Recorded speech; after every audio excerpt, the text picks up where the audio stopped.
দেশে ফ্যাসিবাদের কায়দায় আর শাসন চলবে না বললেন জামায়াতে ইসলামের আমির ডাক্তার শফিকুর রহমান। হ্যাঁ ভোটের পক্ষে নিজের দলের অবস্থান জানিয়ে তিনি বলেন, হ্যাঁতে ভোট দিলে আজাদি, না ভোট দিলে গোলামি। ষষ্ঠ দিনে যশোর থেকে নির্বাচনী প্রচারণা শুরু করে এসব কথা বলেন তিনি। জামাত ইসলামীর নেতৃত্বে 11 দলীয় নির্বাচনী জোটের প্রচারণায় মঙ্গলবার সকালে যশোর কেন্দ্রীয় ঈদগাহ ময়দানে সমাবেশে যোগ দেন জামাতের আমির। সমাবেশে জামাতের সেক্রেটারি জেনারেল মিয়া গোলাম পরওয়ার বলেন, বদলে যাওয়া পরিস্থিতিতে নতুন আকাঙ্ক্ষার সৃষ্টি হয়েছে।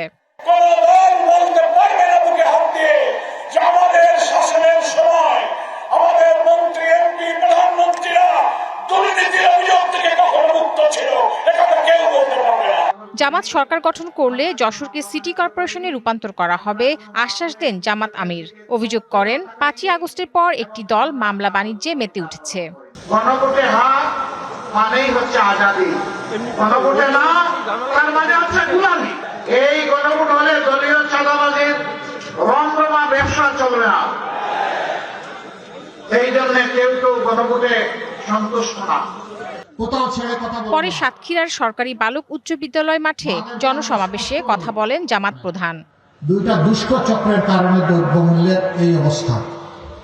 একটা হচ্ছে চাঁদাবাজ আর একটা হচ্ছে সিন্ডিকেট। আমরা আপনাদেরকে কথা দিচ্ছি, আল্লাহ আমাদেরকে সুযোগ দিলে প্রথমে চাঁদাবাজের হাত শক্ত করে ধরে ফেলবে, তারপরে সিন্ডিকেট ভেঙে চুরমার করবে। তাহসিনা জেসি, DBC news desk. Shea butter ও ভিটামিনে সমৃদ্ধ লিলি বিউটি সোপ, তারুণ্যময় উজ্জ্বল ত্বকের জন্য। রিমার্ক,